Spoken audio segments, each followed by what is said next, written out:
Without the sugar industry, Hawaii would not be the place it is today. During the early 1900s, over 250,000 workers came to Hawaii from different countries to work in the fields. Our modern Hawaiian culture has been strongly influenced by the various ethnic groups and cultures which were brought together through plantation life. However, while the sugarcane industry has shaped the land, the people, and the culture of our islands, it has also created increasing controversy over issues such as cane burning and the diversion of water from many Maui streams. On January 6, 2016, Hawaiian Commercial and Sugar and their parent company Alexander & Baldwin announced that this would be their final harvest season, bringing into question the occupation of over 600 workers. The closing of Hawaii's last sugarcane plantation marks the end of an influential period in our history and has the people of Maui wondering what these thousands of acres of sugarcane will become. While 9,000 acres of this land can potentially be developed, Alexander and Baldwin announced that they are investigating ways to keep farming on the 27,000 acres designated as important agriculture lands. This new model of diversified agriculture could potentially benefit the workers employed by HC&S while moving Hawaii towards greater food and energy self-sufficiency.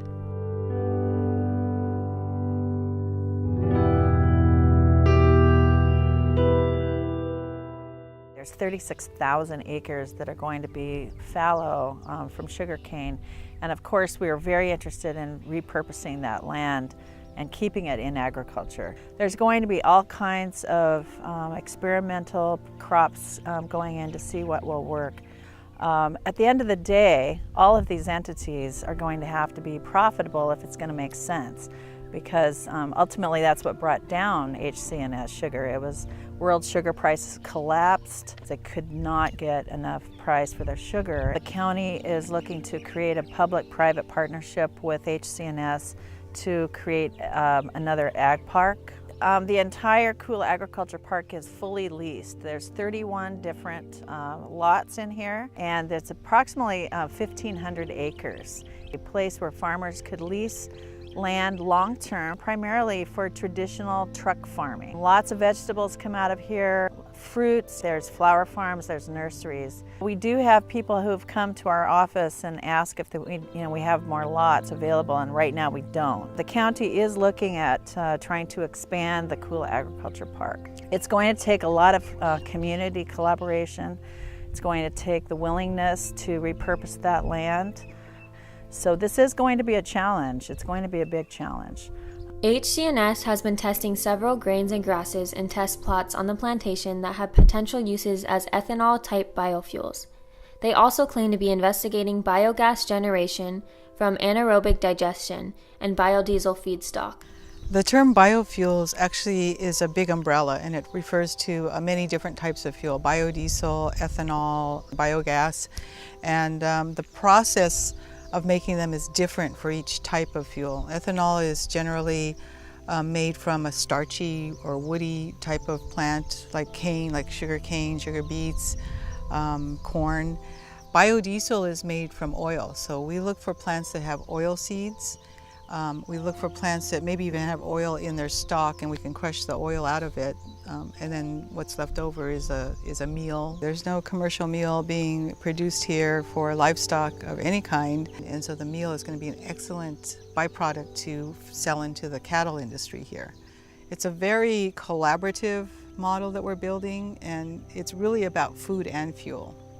For every unit of energy we use, we get 5.4 units out. We actually created the multi-feedstock model where we can take used cooking oil, we can take crop oil right off the fields. When we built that, the capacity is actually twice as much as the amount of used cooking oil in the state of Hawaii. So we were assuming we would have to get into agriculture. Most of the crops that we've been experimenting with are 100-day crops or shorter periods. So we're talking about being able to get probably 3 plantings in 1 year. What we're doing here is we're really focusing on sunflower, possibly safflower as well. I think partially because the community really loves it, and the farmers want to grow sunflower, because who wouldn't rather fly over 10,000 acres of sunflower than 10,000 acres of sugarcane? We looked at sunflower on Oahu. It was about 25% of the water that it would take to grow sugarcane. And then we're burning a fuel that is not contributing to climate change. And we really believe that this kind of a model could happen in central Maui. There's some rehabilitation of the land that you need to do, but the types of crops we're growing will actually rehabilitate the land as well. And we're in talks with HC&S, initial talks, to see if we could do some testing collaboration with them and show them what grows on their land. Alexander and Baldwin has said that they would consider trial plantings of hemp, assuming the current legal barriers are removed. With bills to legalize the growing of hemp passing through the House and Senate, this may soon become a possibility. In my opinion, Hawaiian sugarland is wonderful for the production of hemp because we have a lot of sunshine, the low cost of inputs, the phytoremediation qualities of hemp, and also the multiple growing cycles per year make Hawaii an optimal place to grow this crop. There are tropical varieties of hemp, which the recent experiment through the College of Agriculture proved that in 3 months you can grow 10-foot hemp plants. We can produce somewhere between 60 to 70 tons a year of organic matter, whether it be hemp fiber, silage, which is made for cattle feed, and also the seed. We need to look at hemp as a possible invasive species and do environmental impact studies. And then there's another process, decortication or the retting of hemp, when you extract the fibers from the crop itself, and that can have pollution. But aside from the negatives, the upside is huge. There's 26,000 some odd uses for this plant. It's been used for thousands upon thousands of years for everything from food, fuel, fiber, and medicine. There are over 25,000 different uses for hemp, and we just haven't even gotten started with what could be made here in Hawaii. One of them is Maui Brewery Company is going to start to make hemp beer. Many people don't know that anything that can be made from plastic, you can make from industrial hemp. Other things that currently are being made are surfboards out of hemp. The homes made using hempcrete actually are mold, mildew, insect resistant, they're fire retardant, and they continue to clean the air in the home, so it makes it a much healthier environment. The biggest concern that we have as island people is being sustainable. The major current legal barrier statewide and locally is the U.S. Farm Bill that restricts it for research purposes. Senate Bill 2659 talks about the Department of Agriculture issuing grow permits to farmers based on their qualifications. The current bill also gives an appropriation to the Department of Agriculture to look at the hemp and test its levels of THC, which is what determines whether the cannabis plant is hemp or marijuana. So you go above the THC threshold, then they have to eradicate the field. Another big question has been the viability of transitioning land that has been in sugar production for over 100 years into truly diversified agricultural uses. There are a growing number of farmers on Maui using various methods of regenerative agriculture that could prove useful in this transition. The mission that we've set out for ourselves is to integrate human existence with nature and regenerating the soil so that we can grow food for the island and be a part of creating more sustainability for Maui. In the 1870s, they turned it into sugarcane. And it was farmed as sugarcane until about the early 1900s when it then was taken to pineapple. There are a variety of techniques that can be used. Ours in specific, since the cattle were here when we came, we are using a rotational grazing system where the cattle are really the backbone. And how they relate to the soil restoration is that grasses are one of the world's best organisms to transfer solar energy into the soil via carbon and the micronutrients. Since the microbiology is actually the life beings that process the nutrients in the soil and make them available to the plants and therefore to us. So what we're focusing on is the microorganisms, the nutrients in the soil. The techniques begin with the cattle, and the cattle can of course be a very degrading organism on the land. The key is to how the cattle are managed. So the cattle need to be rotated into a grassed area and then out again so that the land has a chance to rest. So we move our cattle from every 2 hours to maybe 3 hours a day. So this program is called the Nonselective grazing program. It has really improved the grasses and the soil. The chickens will follow behind. They'll be spreading the manure from the cattle around by digging through it, and of course contributing their own manure to the process. That's followed by then a yeoman's plow, which is important. It does not turn the soil, which then kills some of the microbiology in the soil. It's done on contour, so that when it rains, these mini swales that you're creating in the landscape collect the water and eliminate the runoff, the capability of runoff. And this accelerates the life of the microbiology in the soil, creating more and more nutrient availability to the plants, and therefore more available to the animals, and therefore more available to us. There's so many layers to be considered when we're managing the land and the natural resources. There's water, there's soil restoration, there's food production, there's housing, which is very important as well. And so the same thing should be done as well with the sugarcane lands, because you need to take a master plan sort of view to figure out where is the water coming from, how can we capture the water that's already falling on the land, sending that on contours, on roads to ponds that can be served as ag water. So there's less water being taken from the rivers. And as we talked about, the process of soil restoration with the animals can be a first large layer that's done with the sugarcane lands, because they do the heavy work. Then the soils will be restored over time, and then we can start looking at planting food and looking at that food production model. But then that also carries into making processing facilities that we can then take those products, process them, value-added products, bring in more income from just selling raw food. Housing is going to be an important part as well. There's going to be houses built, but for us, for example, here at Hokunui, we took less than 10% of the land and put that for housing.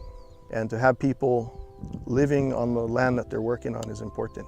This land was former cane land, and when I first arrived on the scene to farm canoe crops, which was the uala, the sweet potato, the kalo, the taro, and the maia, the banana. In my first experience, I realized that the soil was nutrient deficient to the max. Coming from a conventional farming background, I just continued in what I thought was best, was basically putting more conventional type, man-made type of fertilizers in the ground. We decided to start using cover crops and put in about 30 acres of sun hemp. We did two things with it, okay? We roller crimped it and we put it in the soil. That's one way of remediating, and then the other way is basically plowing it into the soil. We did both.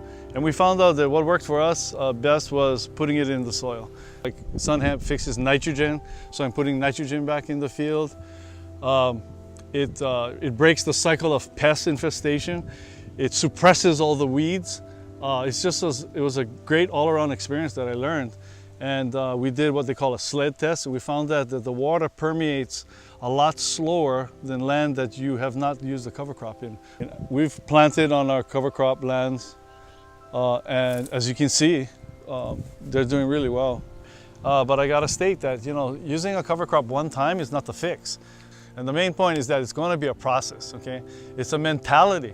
It's a shifting in the way you think and your values. I don't think you can weigh the benefits, what you're gonna do for the soil and for the foods that people are gonna eat.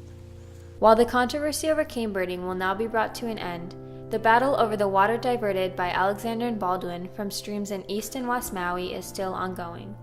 Meanwhile, a controversial bill has recently passed through the legislature that would allow Alexander and Baldwin to extend their temporary water use permits for another 3 years. We live and farm on our ancestral lands. I'm 6th generation. For any farmer on the other side of the island to say we do not support farming, you're wrong. Total insult. We support farming, and we support all the resources you need to serve a country. But what we need to do is follow the law. The law, what we're supposed to do to determine how much water you really need. Alexander Baldwin. I do know you have 17 or 15 to 17 wells on your property that can produce anywhere from 70 to 100 million gallons a day. You do not want to use it. Why? You say you gotta pump it. That's costly. Right now, with Bill 2501, which was established by Alexander and Baldwin, the sole purpose for them to continue this operation, whether they have sugarcane or they don't. There's no such thing of a holdover permit. They've been conducting themselves illegally for 12, 13, 14, 15 years. In Hawaii, you cannot sell water, and nor do you own the water. It's for the public trust. The sad thing about it, they have a lot of influence in state government. Look what's happening to this bill. It is moving forward. But guess what? We live in a state that has a crooked foundation. This can cause a lot of pelekia because we're not going to stop. And more people are educated today than ever. For the people of Maui and the state of Hawaii, let the river of justice flow freely. Maui Tomorrow has been involved in a lot of the major policy discussions in Maui's future.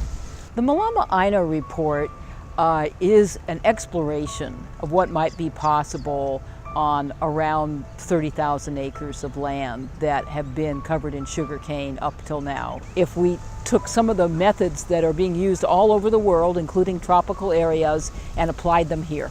And I'd say the main message is it's time to start taking better care of our land, both the land that provides us with our watersheds, and the land that provides us with our crops. And just like people, land needs TLC. So it's time to renew and regenerate this land, actually use less water and produce more profit. If you have a transition of the majority of land in central Maui, the heart of Maui, it's a big policy shift. It's a big planning issue. Central Maui is someplace that we all have in our lives, and it affects all of us. It could affect our access to good food for the future. It could affect our water supply. It could affect how much traffic we have to drive through, how much pollution that we have to experience. So we shouldn't be on the sidelines. Let's all pull together as a community like we have in the past and work together to create something, instead of fearing the future, create something we can be proud of and really benefits us all for the future.